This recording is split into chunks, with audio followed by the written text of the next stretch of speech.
पिछले 1400 साल में कई सौ करोड़ हिंदुओं का कत्ल हुआ, लेकिन अंतर्राष्ट्रीय पटल पर कभी भी ये मुद्दा नहीं उठा। यूएनओ जैसी संस्था जो पूरी दुनिया का ध्यान रखने के लिए बनी हुई है, 100 करोड़ की हिंदू कम्युनिटी में कश्मीर हमसे खाली हो गया। हमारी बेटियां 32 टुकड़ों में, 55 टुकड़ों में काटी जा रही हैं, कहीं सूटकेसों में मिल रही हैं, और जो उनके कातिल हैं वो गर्व से कहते हैं कि हमने इसे मारा है, अब हमारी जो है 72 हूरें जन्नत में पक्की हैं। मैं हरिद्वार सर्वानंद घाट से आ रहा हूं। हम कल सर्वानंद घाट पे हम लोगों ने एक संस्था बनाई है जिसका नाम है हिंदू बचाओ मोर्चा। आज तक पिछले 1400 साल में कई सौ करोड़ हिंदुओं का कत्ल हुआ, लेकिन अंतर्राष्ट्रीय पटल पर कभी भी ये मुद्दा नहीं उठा। यूएनओ जैसी संस्था जो पूरी दुनिया का ध्यान रखने के लिए बनी हुई है, 100 करोड़ की हिंदू कम्युनिटी में कश्मीर हमसे खाली हो गया। हमारी बेटियां 32 टुकड़ों में, 55 टुकड़ों में काटी जा रही हैं, कहीं सूटकेसों में मिल रही हैं, और जो उनके कातिल हैं वो गर्व से कहते हैं कि हमने इसे मारा है, अब हमारी जो है 72 हूरें जन्नत में पक्की हैं। एक किताब हम हिंदुओं का इतना कत्लो गारत करवा रही है, लेकिन हमारी हत्याओं के मामले कहीं नहीं उठते, और जब हम सच बोलते हैं तो दुनिया इसे इस्लामोफोबिया बता के हमें ही बदनाम करती है। हम अपने बच्चों के लिए न्याय मांगते हैं तो हमें लोग बदनाम करते हैं, सांप्रदायिक बताते हैं। हिंदुओं को इस बीमारी से निजात दिलवाने के लिए, और हर हिंदू के लिए, चाहे वो हिंदू कहीं का भी हिंदू हो, पूरी दुनिया में से यदि कोई हिंदू की हत्या होती है, उसका हनन होता है, तो उसके लिए आवाज़ उठाने के लिए हमने ये संस्था बनाई है। सारी राजनीति से अलग, हर चीज़ से अलग। और हमने हिंदुओं का आह्वान किया है, सारे हिंदू ये शपथ लें कि हमारा यदि कोई व्यक्तिगत दुश्मन भी किसी विधर्मी से लड़ता है तो हम अपने दुश्मन के साथ खड़े होंगे, क्योंकि हमारा वो दुश्मन विधर्मी से हजारों गुना बड़ा है। विधर्मियों ने तो अपनी किताबों में लिख रखा है कि जब तक हमारा एक भी बच्चा जीवित है उनका जिहाद चलता रहेगा, और हमें उनके इस जिहाद के दुष्चक्र को तोड़ने का ये हमारा अंतिम मौका है। अगर हमने आपके इस जिहाद के दुष्चक्र को नहीं तोड़ा तो दोबारा से मौका नहीं मिलने वाला है। इसलिए कुछ भी करके हम हिंदू को बचाने के इस अंतिम प्रयास में लगेंगे। इसी के लिए आज हम मुजफ्फरनगर आए, पूरे देश का और पूरी दुनिया का इसी के लिए भ्रमण करेंगे हम लोग। स्वामी, क्या उपाय है हिंदू को बचाने का? देखिए, एक तो हिंदू अपना घर परिवार मजबूत करे और हर हिंदू के लिए रोए, ये राजनीति को एक तरफ रख दे।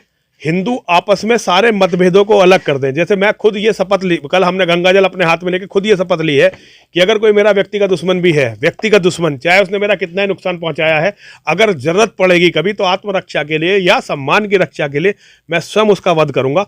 लेकिन अगर वो किसी विधर्मी से लड़ता है तो मैं उसका साथ दूंगा। इसी एजेंडा को लेकर भाजपा सत्ता में आई। देखिए, भाजपा की बात भाजपा वालों से पूछिए। देखिए, भाजपा की बात तो भाजपा वालों से पूछिए, मैं तो अपनी बता रहा हूँ। पहले भाजपा हिंदुओं का नाम लेकर सत्ता में आई, उससे पहले कांग्रेस हिंदुओं का नाम लेकर सत्ता में आई। कांग्रेस ही कौन सा मुसलमानों का नाम लेकर सत्ता में आई थी? जब ये देश का बंटवारा हुआ था, मुस्लिम लीग मुसलमानों की पार्टी थी, कांग्रेस हिंदुओं की पार्टी थी। मैं राजनीतिक दलों पर विश्वास नहीं करता, ना ही राजनीतिक लोगों पर विश्वास करता हूँ, लेकिन मैं आप सभी आम हिंदुओं से कहना चाहता हूँ, अपने बच्चों को बचाने के आखिरी प्रयास में हमारा साथ दीजिए। अगर इस बार आप हारे तो दुनिया में फिर कभी सुबह नहीं होगी। अगर भारत पर इस्लाम का कब्जा हुआ तो पूरी मानवता समाप्त होगी। मानवता को बचाने के लिए आप सब लोग हमारे साथ खड़े होइए। एक एक बच्चे की लड़ाई है, और धर्म बचेगा कैसे, राष्ट्र बचेगा कैसे अगर हिंदू नहीं बचा?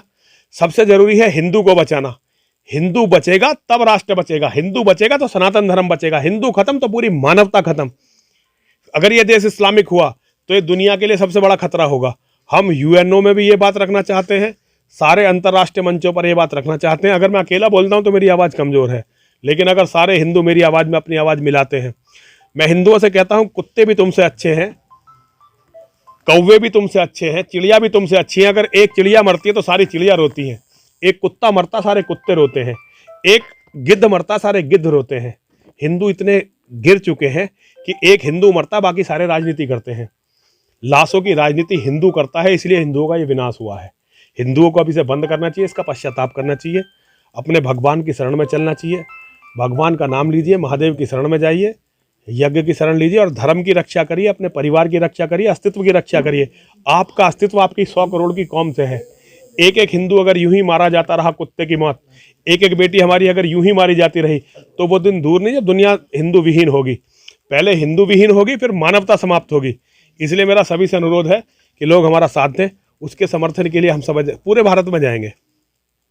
महाराज जी, धर्म परिवर्तन जैसे मामले अब भी सामने आ जाते हैं कभी। धर्म परिवर्तन, देखिए, धर्म परिवर्तन दो बातें हैं।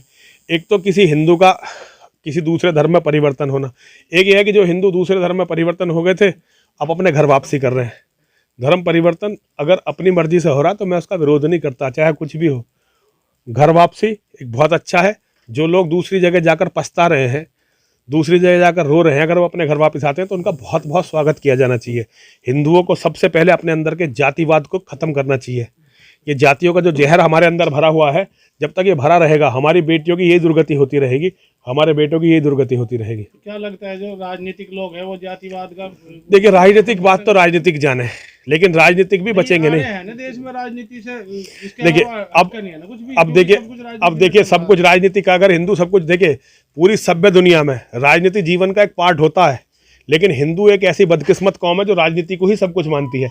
इसीलिए तो हिंदुओं की दुर्गति है। आप अमेरिका में जाइए, वहाँ नेता केवल थोड़ा बहुत कुछ करते हैं। पूरे यूरोप में, सभ्य देशों में, मैं चाहता हूँ लोग जो है जीना सीखें, केवल नेताओं की चमचागिरी ना करें और हर आदमी नेतागिरी ना करे।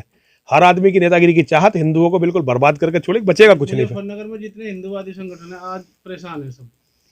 क्यों परेशान इस है? चीज को लेकर परेशान है कि यहाँ पे बीजेपी की सरकार है और हमारी कोई सुनवाई नहीं है। तो फिर भी, लेकिन ये तो काम तो बीजेपी के लिए करते हैं भाई। तो इनसे पूछो, फिर इनसे पूछो ना भाई, जब तुम्हारी सुनवाई नहीं है तो अपनी एस्टेसी करवा रहे हो क्या? तुम्हारे अंदर स्वाभिमान है या नहीं है? क्या कुत्तों से भी गए गुजरे हो? अगर तुम्हारी सुनवाई नहीं है तो फिर अपना कुछ करो। सुनवाई नहीं है फिर भी चमचागिरी करते रहोगे, सुनवाई नहीं है फिर भी टिकट जब मांगने वहीं जाओगे। हिंदू संगठन भी तो अपने लालच में पड़े हुए हैं, दलाली तो चाहते हैं, सुनवाई यार की चाहते हैं। संघर्ष करो, कौन ना सुनेगा? लड़ाई लड़ने से करो, शुरू करो, कौन ना सुनेगा? लेकिन अगर तुम चाहते हो तुम्हें कुछ मिले, थानों की दलाली मिले या कुछ सत्ता की मलाई मिले, तो भैया फिर तो उनकी माननी पड़ेगी। फिर हिंदुत्व की बात भी करोगे, और वो लोग जो कट्टर सबसे बड़े हिंदू विरोधी हैं उनसे मदद भी चाहते हो। बीजेपी ने हिंदुत्व के लिए कोई काम तो करा नहीं सत्ता में आके।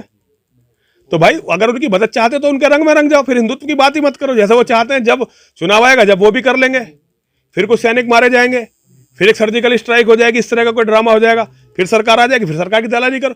हिंदुत्व और सरकार का कोई लेना देना नहीं है भाई, इन्हें दोनों को जोड़ो मत। मैं राजनीति पर टिप्पणी नहीं करना चाहता, नहीं नेताओं पर टिप्पणी करना चाहता। और संगठन हिंदू संगठन है ही कहां? हिंदू संगठन है तो मरना मिटना सिखाओ। हिंदू संगठन नेताओं की जय जयकार करने के लिए नहीं होते, धर्म के लिए मर मिटने के लिए होते हैं।